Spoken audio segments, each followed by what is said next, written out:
Lorena Seda Club, Grade 12 Filipino. 5-star award, Jose Abad Santos Senior High School, School Head Mr. Robert P. Velasquez, Assistant Principal Mr. Vladimir P. Paraiso. Tungkol sa akademiko, pagsulat, natapos ang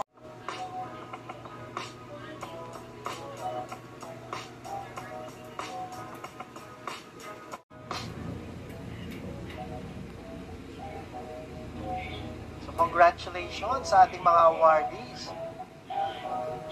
At ang balita ko ay meron pang ano to, no? Meron pang level 2.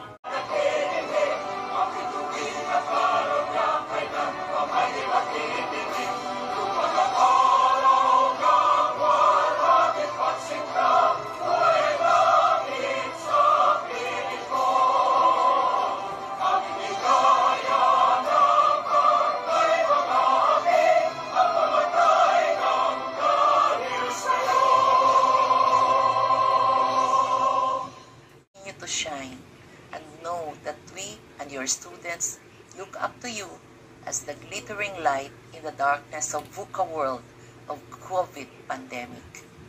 Stay safe and healthy. May God bless you in your journey.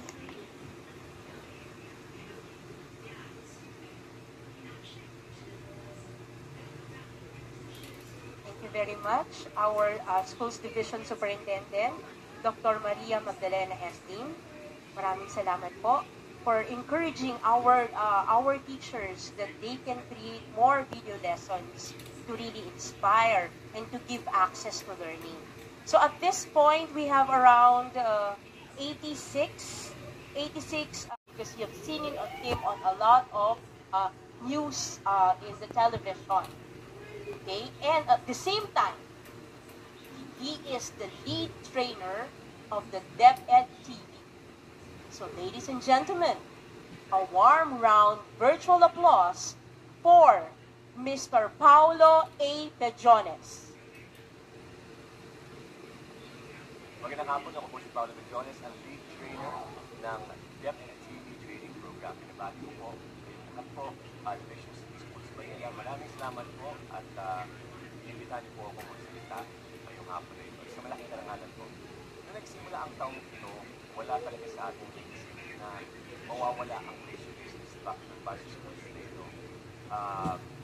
Tumama yung pandemya, marami sa atin na apektuhan, lalong-lalo ng mga learners natin, lalong-lalo ng ating mga paalala. Pero dahil ang Department of Education naniniwala na dapat tuloy-tuloy pa rin ang pag-aaral, tuloy-tuloy pa rin ang learning and education natin, gumawa sila ng iba't ibang mga paraan para mabuo ang blended learning program. At kasama nga doon sa blended learning program ang DepEd Television as a Teacher Instruction. Yung apat niya ay yung online learning, makaahon mula dito sa pagsubok nito. Until then, please, stay safe, stay protected, God bless you. Bye-bye.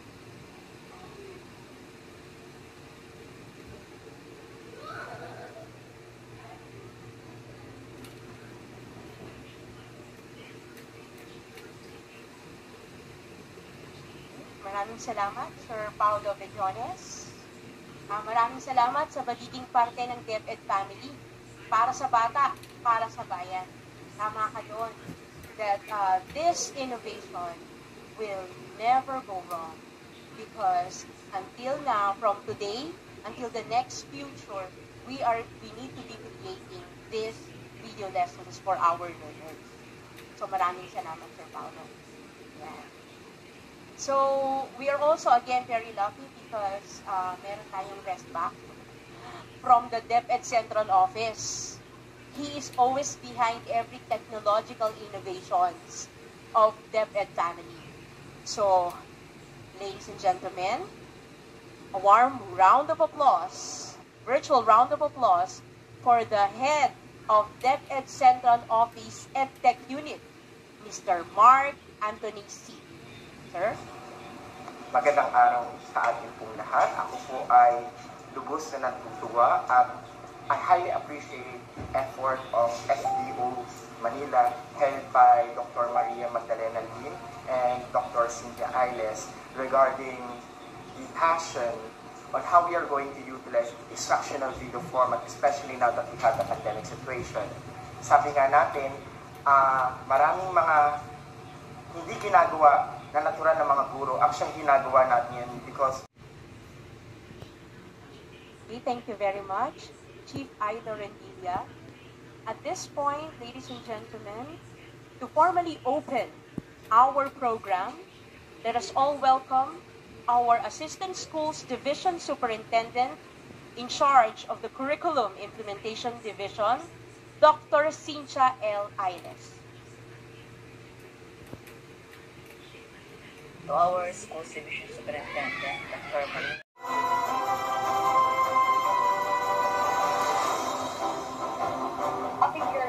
Winnie Irish T. Sangbi, Grade 12 UCSP.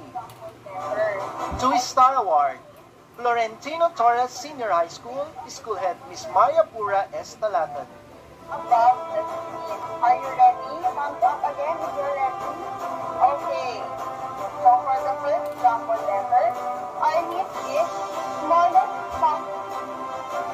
That we have discussed. Renato C. Gapi, Grade 12 TLE-TE.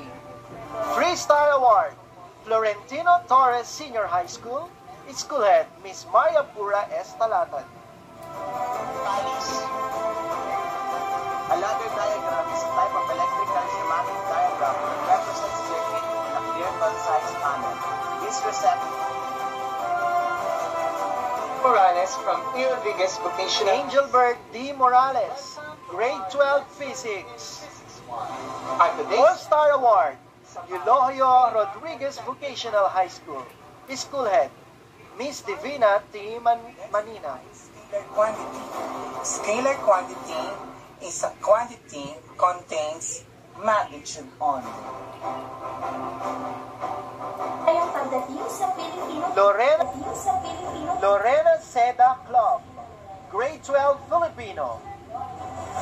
5-star award, Jose Abad Santos Senior High School, School Head Mr. Robert P. Velasquez, Assistant Principal Mr. Vladimir P. Paraiso. tungkol sa akademiko, pagsulat, natapos